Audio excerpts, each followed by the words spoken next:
L'injection des matières thermoplastiques modelables par la chaleur est une des techniques de transformation les plus courantes.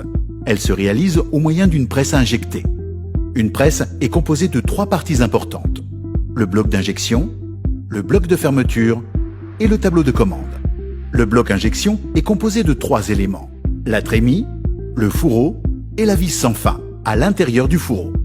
L'alimentation de la presse se fait par la trémie. La matière y est versée sous forme de granulés. C'est par gravité que les granulés tombent dans le fourreau.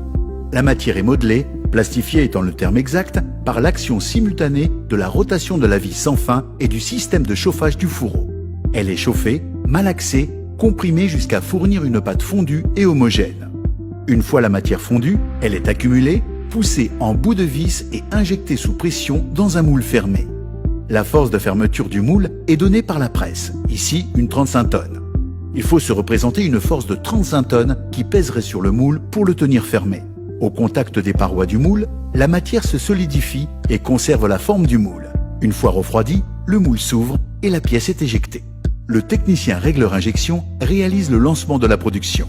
Il détermine les paramètres de réglage qui permettront d'obtenir des pièces de qualité.